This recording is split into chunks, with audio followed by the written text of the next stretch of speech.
Hello दोस्तों, I am Ram. और जैसा कि हमने क्लासेस कंटिन्यूली जैसा जैसा हमने बोला वैसा ही हमने किया भी है। क्लियर है? तो पहली बात, मैं आज ये एक क्लास क्यों लेके आ रहा हूँ सी सेट के लिए, क्योंकि प्रिलिमिनरी एग्जामिनेशन आ रहे हैं, प्रीलिम्स आ रहे हैं 2022 के लिए। और उसमें सी सेट बहुत ज़रूरी है। सबसे पहली बात ज़रूरी है सी सेट। क्यों? क्योंकि सी सेट जो है सिविल सर्विसेज एप्टीट्यूड टेस्ट एक ऐसा एग्जामिनेशन है सिविल सर्विसेज के अंदर। अगर आप उसे क्वालिफाई नहीं कर पाते तो आपकी प्रीलिम्स की कॉपियां चेक नहीं होंगी। क्लियर है क्या? यानी कि अगर आपको प्रीलिम्स की कॉपी चेक करानी है अपनी, तो आपको सी सेट क्वालिफाई करना इंपॉर्टेंट है। अगर आपका सी सेट कंफर्म नहीं होता, क्वालिफाई नहीं होता, आपकी प्रीलिम्स की कॉपी चेक नहीं होगी। इस बात को याद रखना। तो आज की जो क्लास है इसमें पूरा अप्रोच, आखिर ट्रेंडिंग क्या रहा है, आपकी स्ट्रेटजी क्या होनी चाहिए सी सेट को लेकर के, कि सी सेट क्वालिफाई कैसे होगा। प्रीलिम्स में जीएस पेपर 2 है। क्लियर है? तो हम ईच एंड एवरी पॉइंट को और हर एक एस्पेक्ट्स को समझने की कोशिश करेंगे कि आखिर सी सेट का ट्रेंड क्या रहा है। आई होप बात क्लियर होगी। क्लियर है क्या इतनी बात? तो सबसे पहले सी सेट है क्या, ये जान लो, है ना? कि सबसे पहले क्या सी सेट एक्चुअल में है क्या। आखिर लोगों ने सत्याग्रह कर डाला सी सेट को लेके, और राइट रॉन्ग सारी बातें होती हैं। अगर हर एक चीज का एक पॉजिटिव पहलू है तो एक निगेटिव पहलू भी होता है। तो जो ग्रामीण क्षेत्र के बच्चे हैं वो लोग सी सेट का हमेशा विरोध करते हैं, क्योंकि उनकी थोड़ा मैथ वीक होती है, कंप्रहेंशन उतना इजीली नहीं कर पाते। तो इसको लेकर हमेशा कमीशन के साथ मतभेद रहे हैं। बट अगर आप एग्जाम देने जा रहे हैं तो इन सारी बातों को इग्नोर करके प्रिपरेशन पर फोकस करें। क्लियर है क्या ये बात? तो हम क्या क्या देखेंगे, सी सेट की स्ट्रेटजी क्या है, सी सेट है क्या, आखिर फुल फॉर्म क्या है सी सेट का, सिलेबस क्या है, क्वेश्चन कितने आएंगे, टोटल मार्क्स कितने होंगे, क्वालिफाइंग मार्क्स कितना होगा। क्लियर है? यानी ऑल अबाउट क्या, ऑल अबाउट जो भी सी सेट की बातें हैं, जो सिलेबस है, जो एग्जाम का पैटर्न है, जो आपको 2022 में फेस करना है, और जो यानी कि 2020 तक का मैं ट्रेंड आपको शो करूंगा कि 2020 तक का ट्रेंड क्या रहा है एग्जाम का, कहाँ से मैक्सिमम क्वेश्चन आता है, कहाँ से मैक्सिमम क्वेश्चन आता है, ये बहुत मैटर करता है। किसी भी एग्जाम के पैटर्न और सिनेरियो को अगर आप समझ गए, मैं कह सकता हूं आप उस एग्जाम को बीट कर दोगे। क्लियर है क्या? यही कहूंगा, क्लास चालू करो, सब लोग शेयर कर देना, एक एक शेयर जरूर करना अगर आपके लिए हेल्पफुल हो रही है ये क्लास से। क्लियर है? तो आई होप कि बहुत सारे ऐसे बच्चे हैं जो अफोर्ड नहीं कर सकते बाहर की कोचिंग, दिल्ली वगैरह, इलाहाबाद वगैरह, तो शायद उनके लिए ये एक बहुत बड़ी बात होगी कि अगर उन्हें प्रॉपर क्लासेस मिले, प्रॉपर तैयारी हो उनकी। आई होप कि वो भी अपने टारगेट को अचीव करने में कामयाब होंगे। तो शेयर जरूर करना, और अगर कोई क्वेरी होती तो कमेंट बॉक्स में बता देना। तो सबसे पहले सी सेट है क्या। देखो, जब सी सेट 2011 में जोड़ा गया तो इसका नाम क्या है, सिविल सर्विसेज एप्टीट्यूड टेस्ट। यानी कि जो सिविल सर्विसेज कमीशन है, जो यूपीएससी है, यूनियन पब्लिक सर्विस कमीशन, वो केवल आपके एप्टीट्यूड को चेक करने के लिए हर डायरेक्शन में कि आप केवल वहां तक पासिंग में पहुंच पाते हो या नहीं पहुंच पाते, इस वजह से उन्होंने इस पेपर को रखा। पहली बात, यानी लेवल भी कुछ आपके जैसे जर्नल ही होगा। क्लियर है? तो जब जर्नल लेवल होगा तो ज्यादा पैनिक होने की नीड नहीं है। और अगर कंटिन्यू क्लासेस हुई सीसेट की तो मैथ वगैरह कंप्रहेंशन वगैरह हम सारी चीजें करा देंगे, टेंशन मत लेना कोई भी। क्लियर है क्या? आगे बढ़ें। अब देखिए, सबसे पहले ये समझिए कि जो यूपीएससी सीएससी है, उन्होंने पूरे एग्जाम को कितने स्टेज में कंप्राइज किया है, तो है 3। क्लियर है? पहला जो आपका एग्जाम होता है सिविल सर्विसेज के अंदर, वो होता है प्रिलिमिनरी एग्जामिनेशन यानी प्रीलिम्स, जिसमें 2 ऑब्जेक्टिव टाइप पेपर्स आते हैं। एक आपका जीएस का, किसका? जीएस का। और दूसरा जो पेपर आता है वो आपका आता है सी सेट। क्लियर है? क्लियर है क्या ये बात? पहला पेपर प्रीलिम्स में जीएस का, दूसरा पेपर सी सेट का। फिर जब आप सी सेट पास कर लोगे तो आपकी प्रीलिम्स की जीएस की कॉपी चेक होगी, जो पेपर 1 है प्रीलिम्स में। जो पेपर फर्स्ट है उसकी कॉपी चेक होगी, अदरवाइज कॉपी चेक नहीं होगी अगर आप सी सेट में पास नहीं होते हैं तो। यानी क्वालिफाइंग मार्क्स है 33% लाना होता है केवल, बहुत ज़्यादा हैवी मार्किंग नहीं होती सी सेट के एग्जाम में। कि आपके पास जब ब्रह्म ज्ञान होगा तभी आप जाकर के सी सेट को निकाल सकते हैं। ये बात दिमाग से निकाल दीजिए कि किसी भी एग्जाम के लिए ब्रह्म ज्ञान का होना जरूरी नहीं है। क्लियर है क्या?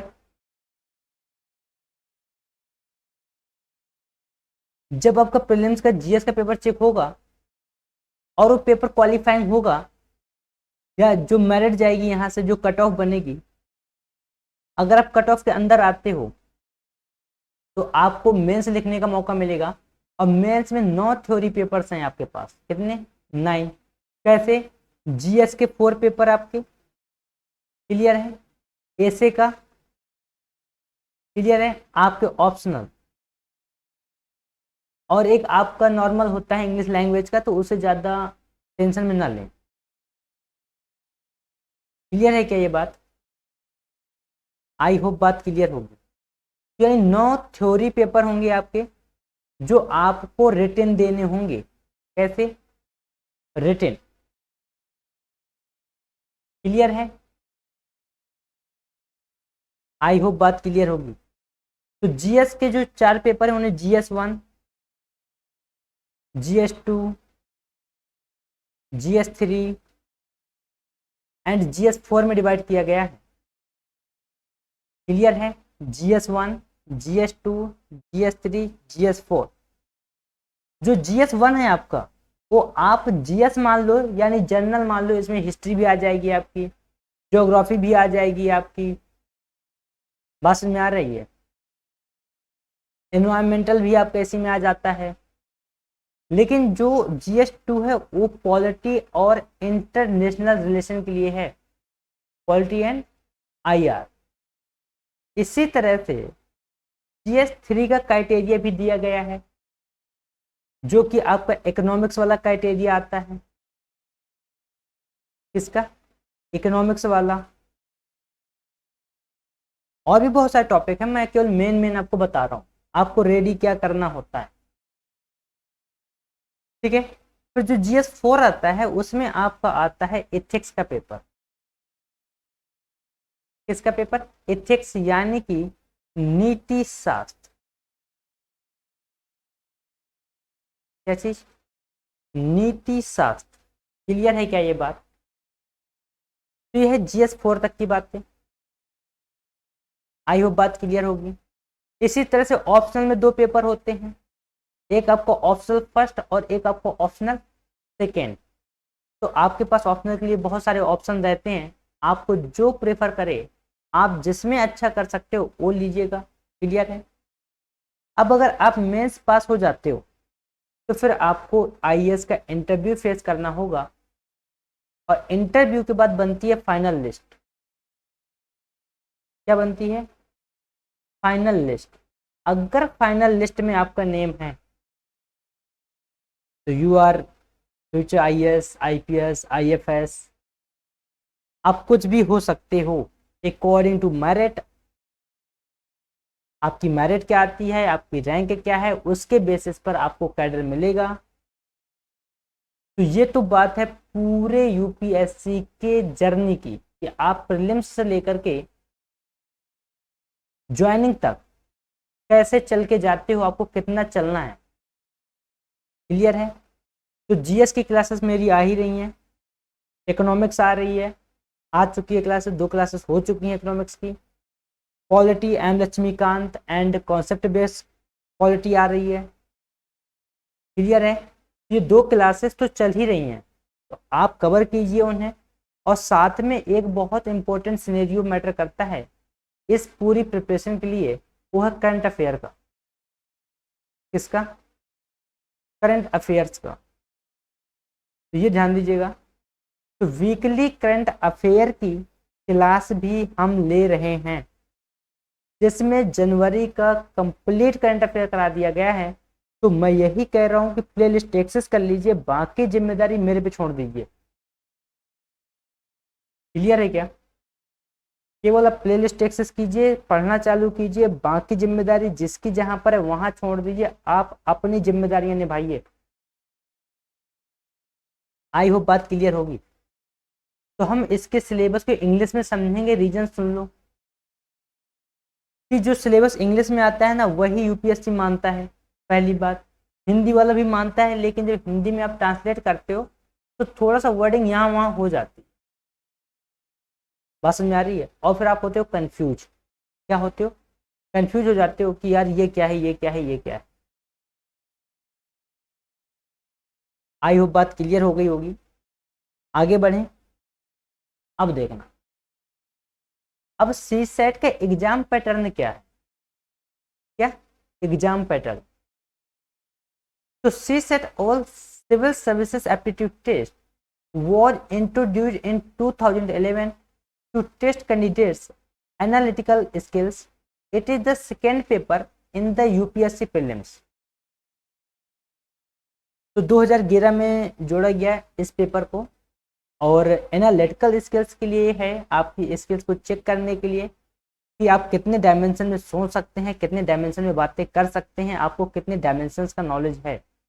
और वो भी जनरल बेसिक नॉलेज की बात होती है, कोई बहुत हाई फाई पेपर नहीं आता सी सेट का। कभी भी प्रीवियस ईयर का पेपर उठाकर आप देख लीजिएगा। क्लियर है। तो it is known as general studies paper second. Clear है। आई होप बात क्लियर होगी। तो अगर नंबर ऑफ क्वेश्चन की बात करोगे तो 80 ऑब्जेक्टिव टाइप क्वेश्चन आएंगे, 80 क्वेश्चन आएंगे जो एमसीक्यू फॉर्म में होंगे, और 1/3 की निगेटिव मार्किंग होगी। क्लियर है। टाइम जो आपको मिलेगा वो 2 घंटे का मिलता है, 2 आवर का। और टाइप ऑफ जो एग्जाम है वो ऑफलाइन है, आपको सेंटर जो एलोकेट होगा, आपको उस एलोकेटेड सेंटर में जाना होगा एग्जाम को देने के लिए। आई होप बात क्लियर होगी।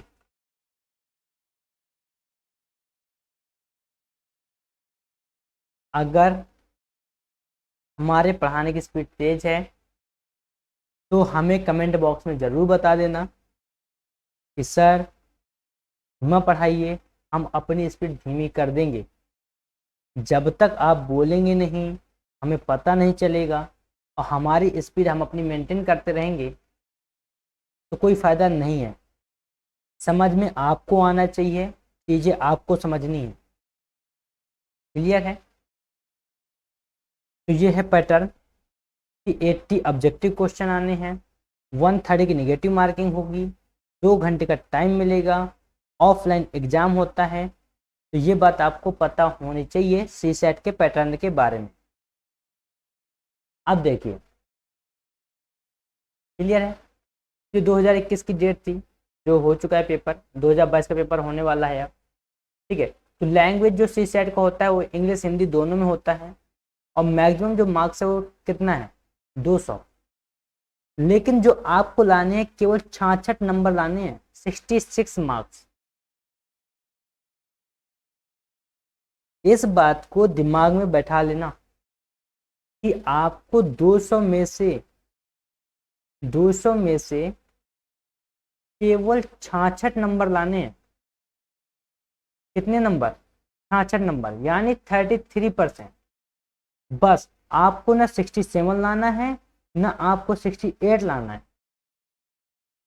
अगर किसी के 200 में 200 भी है ना तो वो भी क्वालिफाई है, और अगर किसी के 66/200 है तो वो भी क्वालिफाई है। लेकिन अगर किसी के 6500/200 है, आप यहां पर नॉन क्वालिफाई होंगे। तो 66 को आपको टारगेट करना है, तो आप अगर 80 मार्क्स भी टारगेट करके चलते हो, तो अगर थोड़ा बहुत लेफ्ट राइट होता है तो आपका 66 में आकर के पेपर रुक जाएगा, यानी आप सी सेट क्वालिफाई हो जाएंगे। तो आप 80 को टारगेट करिए कि मुझे 80 मार्क्स वहां पर लाने हैं। ब्रह्म ज्ञान के पीछे मत भागिए सी सेट में। क्लियर है, आगे बढ़ें। चलिए, तो अब सिलेबस देखिएगा, सिलेबस में आता क्या क्या है सी सेट में। तो पहला जो सिलेबस का जो एक क्राइटेरिया है वो कंप्रहेंशन का। किसका, कंप्रहेंशन, यानी कि आपको एक कंप्रहेंशन गिवन होगा और उस कंप्रहेंशन से कुछ क्वेश्चन गिवन होंगे, और उस कंप्रहेंशन को रीड करके, पढ़ करके आपको आंसर देने होते हैं जो सवाल गिवन है, जो प्रश्न गिवन है। क्लियर है। दूसरा जो आपका टॉपिक है इसमें, interpersonal skills including communication skills. तो जो सी सेट आपकी दूसरी चीज चेक करता है आपके अंदर, तो है आपकी इंटरपर्सनल स्किल, यानी कि आप कितना सोच सकते हो, आप किसी केस स्टडी को कितना अपनी लैंग्वेज में ला करके डाल सकते हो।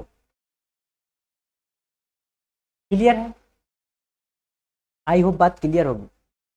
जो थर्ड टॉपिक है वो है logical reasoning and analytical ability. तो आपका थर्ड पार्ट रीजनिंग का आता है, और बहुत हायर रीजनिंग नहीं आती, ये ध्यान देना। मैं कह सकता हूँ इन एग्जाम्स में, जो सी सेट के एग्जाम है, SSC से भी सिंपल रीजनिंग आती है इसके अंदर। आप कभी उठा के देखिए, कोई कुछ भी बोले सुनिए मत, उठा कर देखिए, आप खुद देखिए, उन चीजों को एनालाइज करिए खुद से। मेरी भी बात मत मानिए कि मैं क्या कह रहा हूँ। मेरा काम है सिलेबस को आपसे इंट्रोड्यूस करा देना, मैं वो करा दिए रहा हूँ। क्लियर है। लेकिन आपका काम है उस चीज को उठा करके देखना, उस चीज को एनालाइज करना खुद से। जो आपका फोर्थ टॉपिक आता है सी सेट के अंदर, वो आता है decision making and problem solving का। यानी कि कोई भी घटना,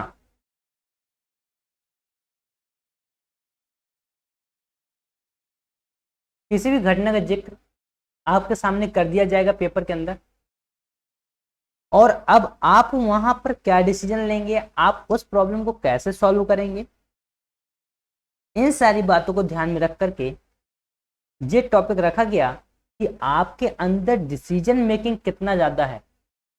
क्योंकि आप जब बन जाओगे तो आपको पूरे जिले की जिम्मेदारी मिलनी है। पता चला कोई विधायक साहब आए और आपको हड़काना चालू कर दिए। क्लियर है।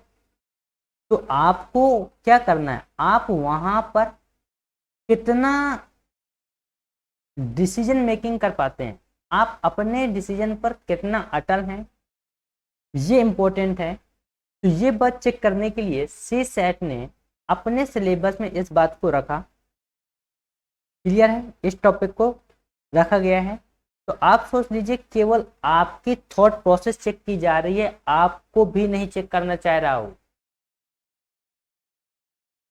इस टॉपिक से क्या चेक कर रहा है? केवल आपकी थॉट प्रोसेस, आप पॉजिटिव कितना सोचते हो, नेगेटिव कितना सोचते हो। क्लियर है? नेक्स्ट आता है जनरल मेंटल एबिलिटी।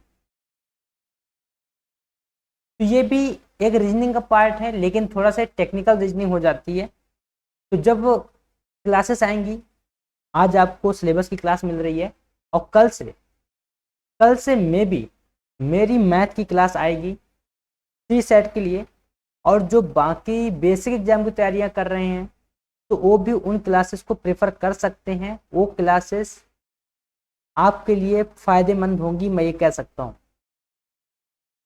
क्लियर है? नेक्स्ट टॉपिक आता है बेसिक न्यूमरेसी, यानी कि सिंपल सी मैथ आती है।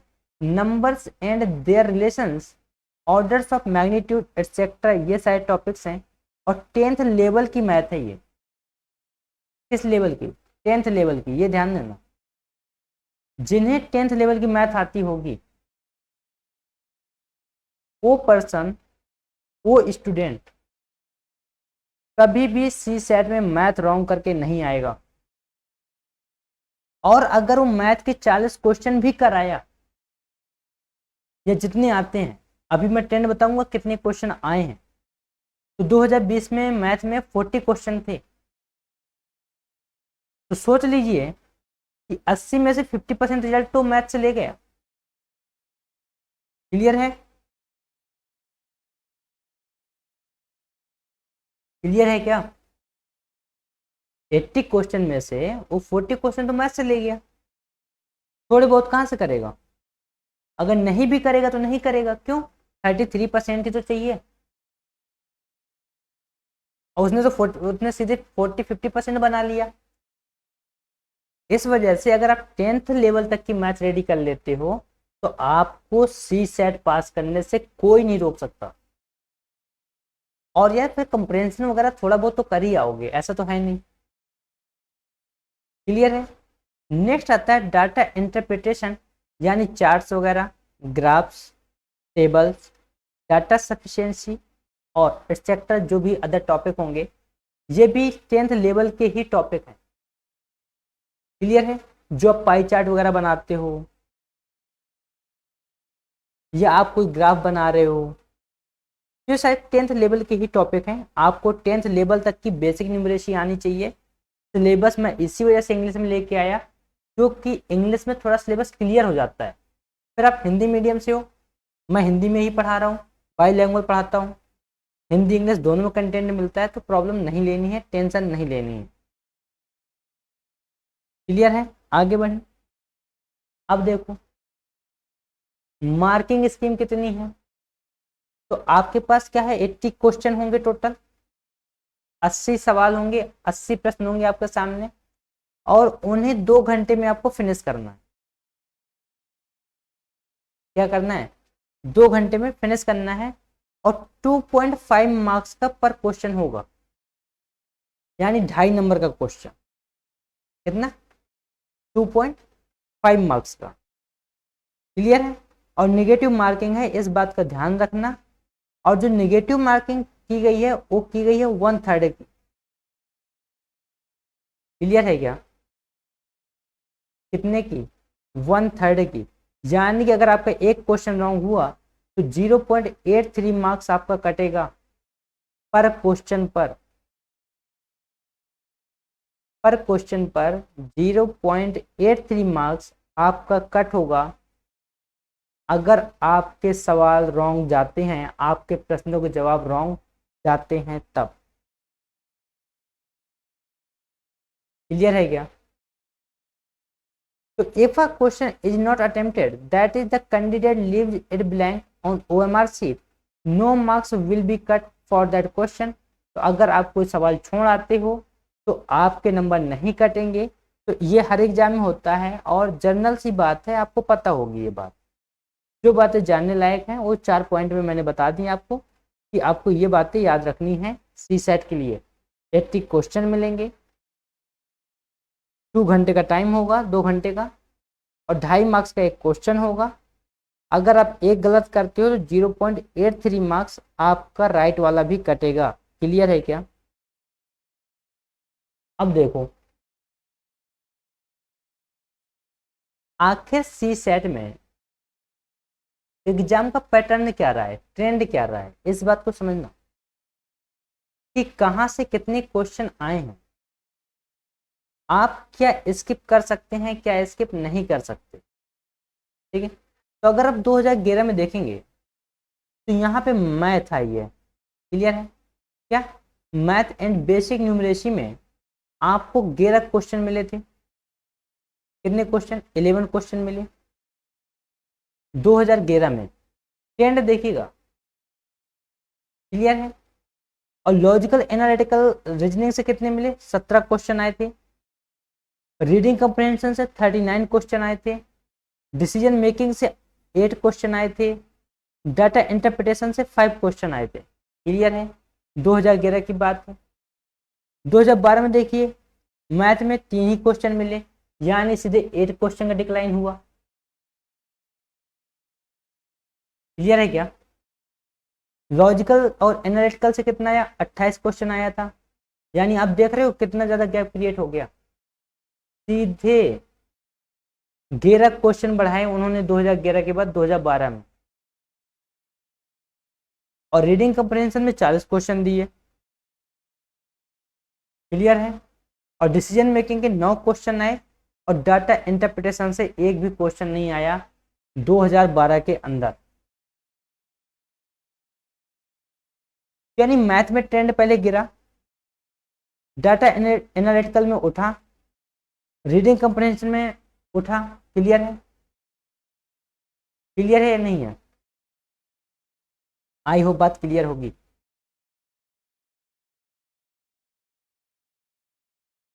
दो 2013 में मैथ देखो 11 क्वेश्चन, 2014 में 20 क्वेश्चन आया मैथ से, 15 में 30 आया, 16 में 31 क्वेश्चन आए थे आपके, 2017 में 28 प्रश्न पूछे गए, 2018 में 18 प्रश्न पूछे गए, 2019 में 32 प्रश्न पूछे गए और 2020 में 42 प्रश्न पूछे गए थे मैथ से। तो अगर आप देखेंगे तो डे टू डे मैथ का ट्रेंड इंक्रीज करता जा रहा है। सोच लीजिए कि अगर आपने सी सेट के अंदर 10th लेवल की मैथ रेडी कर ली तो आपको सी सेट पास होने से कोई रोक नहीं पाएगा, क्योंकि 2013 के बाद का जब ट्रेंड देखेंगे तो केवल यहाँ पर 17-18 में फ्लक्चुएट किया है और बाकी ट्रेंड मैथ का बढ़ता ही चला गया है। और 2020 में 42 क्वेश्चन आए हुए थे। इस बात को सोचो कि आपके लिए, आप चाहे जितने भी पिछड़े गांव से हैं, लेकिन आपके लिए मैथ आना बहुत जरूरी है। मैं बार बार बोल रहा हूँ, मैथ आना बहुत जरूरी है। आप मैथ बैकग्राउंड से हो नहीं हो, लेकिन 10वीं तक की मैथ रेडी करो कैसे भी करके, क्लियर है क्या। अब अगर लॉजिकल एंड एनालिटिकल रीजनिंग की बात करें तो देखना इसका ट्रेंड देखना, 2013 में 21 क्वेश्चन आए इससे, 2014 में 23, 2015 में 18, 2016 में 21, 2017 में 22 22 क्वेश्चन आए थे, 2018 में कांस्टेंट रहा 22 मिले, 2019 में 18 मिले और 2020 में 12 मिले। तो आप देखो कि जो लॉजिकल रीजनिंग का ट्रेंड है वो फ्लक्चुएट कर रहा है per year, 1 question 2 question 4 question, है ना। जो 4 सवाल यहाँ वहाँ वो फ्लक्चुएट कर रहा है, लेकिन एक ट्रेंड इसमें बना हुआ है कि मोर देन 10 क्वेश्चन तो आया ही आया है, मोर देन 10 सवाल। कितना, मोर देन 10 सवाल आया है इससे। पर ईयर का ट्रेंड है, पर ईयर का ट्रेंड है कि 10 सवाल से ज्यादा आना, क्लियर है। अगर रीडिंग कंप्रहेंशन की बात करते हैं तो यहां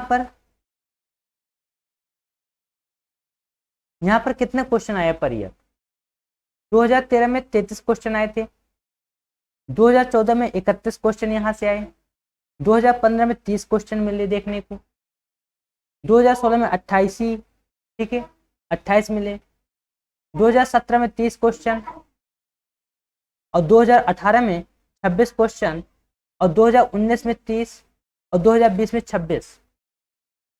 क्लियर है क्या? तो यहाँ भी आप देखेंगे कि एक दो क्वेश्चन का फ्लक्चुएशन मिला है, एक दो क्वेश्चन का फ्लक्चुएशन मिला है, क्लियर है। लेकिन यहाँ पर जो ट्रेंड रहा है रीडिंग कंप्रहेंशन का, आप देख सकते हैं मोर देन 25 प्लस क्वेश्चन हमेशा आया है। 25 प्लस क्वेश्चन ईच ईयर पूछा गया है। तो अगर आप दो चीजें फोकस कर लें, मैं कह रहा हूं ऐसे भी इग्नोर मार दो, नहीं हो रहा तो कैसे, ऐसे इग्नोर मार दो, ठीक है, ऐसे रेडी कर लो और ऐसे रेडी कर लो, कोई नहीं रोक पाएगा।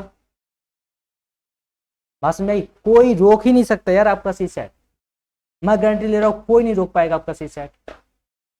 दो चीजें रेडी करके बस जाओ, मैथ्स रेडी करके जाओ 10वीं तक की, और यहां से कंप्रहेंशन रेडी करके जाओ। पढ़ाऊंगा सारी चीजें, टेंशन मत लेना। और कोशिश रहेगी कि अब प्रीलिम से पहले मैथ खत्म हो जाए। ईच एंड एवरी टॉपिक कराऊंगा 10वीं तक की, क्लियर है। डिसीजन मेकिंग का ट्रेंड देखना, 2011 में 8 क्वेश्चन थे, 12 में 9 और 13 में 6 क्वेश्चन। उसके बाद डिसीजन मेकिंग का क्वेश्चन यहां आया ही नहीं, यानी कि 14 से लेके 20 तक क्वेश्चन आया ही नहीं, पूछा ही नहीं गया सिविल सर्विसेज। तो आप डिसीजन मेकिंग को मारना गोली, क्लियर है। हाँ, डिसीजन मेकिंग को एकदम की छोड़ देना, कोई टेंशन नहीं लेना। बात समझ में आ रही है? तो आपका एक हल्का हो गया, डिसीजन मेकिंग नहीं करनी है आपको। आप क्या करना, डाटा इंटरप्रिटेशन भी छोड़ देना, मत करना। क्यों? ट्रेंड देख लो, 5 क्वेश्चन मिला 2011 में, 2012 में एक भी क्वेश्चन नहीं मिला, 0। 2013 में 9 सवाल मिले थे, 2014 में 6 सवाल मिले और 2015 में 2 सवाल, उसके बाद 16-17 फिर गायब। 18 में कितने, 14 सवाल डायरेक्टली रख दिए। 19-20 में कोई ट्रेंड ही नहीं मिला, क्लियर है, कोई ट्रेंड ही नहीं रहा। तो आपको इस बात का ध्यान देना है कि आपको पढ़ना क्या है, क्लियर है। हाँ, ये बोलेंगे, सब बोलते हैं सब कुछ पढ़ लो बेटा, सब कुछ पढ़ लो, पढ़ना सब कुछ है। तो यार ये भी तो सीख लो भाई मेरे, छोड़ना क्या है, छोड़ क्या सकते हो, पढ़ना तो है ही है। इतने बड़े समंदर में हाथ डाला है तो डुबकी लगानी पड़ेगी ना गहराई तक, तो डुबकी तो लगानी ही लगानी है। लेकिन कुछ छोड़ सकते हो, बिल्कुल छोड़ सकते हो। आप सीधे डिसीजन मेकिंग पूरी छोड़ देना, मत पढ़ना। डाटा इंटरप्रिटेशन छोड़ दो, मत पढ़ो। लॉजिकल रीजनिंग का मैं कह सकता हूँ 50% पार्ट भी छोड़ दोगे तो भी आपका कुछ खराब होने वाला नहीं है। 50% छोड़ दो, इसका 50% रेडी कर लो, ताकि 2-4-6 क्वेश्चन यहाँ से कराओ। मैथ पूरी रेडी कर लो, क्यों, 10th तक की है, कंप्लीट रेडी करो। मैथ को कंप्लीट रेडी करो, 10th लेवल है। रीडिंग कंप्रहेंशन को पूरी तरह से रेडी करो, इसे कंप्लीट करो। बात समझ में आई? मैथ को और रीडिंग कंप्रहेंशन को रेडी कर लो, मैं कह सकता हूं सी सेट नहीं रुकेगा यार आपका।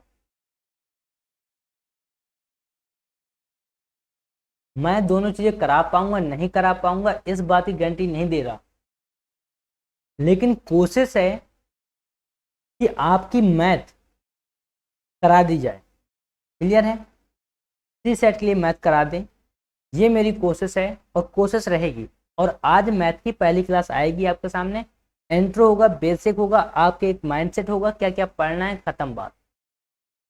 क्योंकि सी सेट के टोटल सिलेबस की बात हो रही है ना, तो मैं एक प्रीवियस ईयर के पेपर से आपको ये बताऊंगा कि आपके मैथ में सवाल के आने का ट्रेंड क्या रहा है, ईच एंड एवरी टॉपिक से,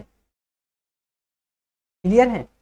जिस तरह से यहाँ पर ट्रेंड बताया कि सिलेबस का ट्रेंड क्या रहा है, तो वहां बताऊंगा उस वाली क्लास में कि सब्जेक्ट के अंदर से सवाल आने का ट्रेंड क्या रहा है, कि जो सब्जेक्ट के अंदर से सवाल आए हैं वो कैसे आए हैं, क्लियर है क्या।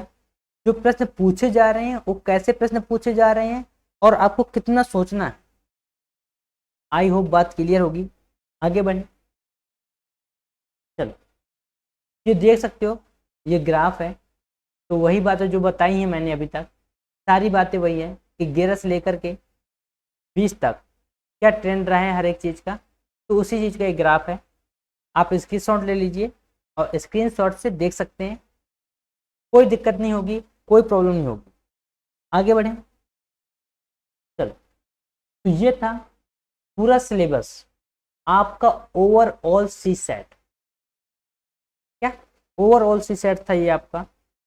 तो आपको क्या क्या याद रखना है सी सेट के लिए। पहली बात आपको याद रखनी है कि आखिर आपको पढ़ना क्या क्या है, आप आखिर क्या क्या पढ़ लो ताकि आपका काम हो जाए। तो केवल मैथ और कंप्रिहेंशन, ठीक है, मैथ और कंप्रिहेंशन पढ़ लो, आपका काम हो जाएगा, गारंटेड हो जाएगा, आपको रोक नहीं सकता कोई। क्लियर है क्या। तो कितने क्वेश्चन आने हैं, 8 क्वेश्चन आएंगे, 80 क्वेश्चन आएंगे आपके, 80 सवाल आएंगे, 80 प्रश्न पूछे जाएंगे आपसे, 200 नंबर का होगा, 2 आवर का टाइम होगा, पर क्वेश्चन 2.5 मार्क्स का होगा। कितना, 2.5 मार्क्स का। माइनस मार्किंग या निगेटिव मार्किंग 0.83 की होगी in each question. Each question में कितनी होगी, 0.83 की। तो ये आपको बेसिक बात याद रखनी है, आपको अपने दिमाग में इस बात को फिक्स कर लेना है। और अगर आपको अभी भी कोई डाउट आता है तो कमेंट बॉक्स में मुझे बोल देना, कोई बात समझ नहीं आई है, पढ़ाने की स्पीड तेज है, कोई भी प्रॉब्लम है आप मुझे बोल दीजिएगा, मैं आपकी सारी प्रॉब्लम दूर कर दूंगा। क्लियर है। तो मिलते हैं नेक्स्ट क्लास में। Thank you so much. Share करना मत भूलना, शेयर जरूर करें, एक एक पर्सन को शेयर करें और चैन बना लें। थैंक यू सो मच, मिलते हैं नेक्स्ट क्लास में।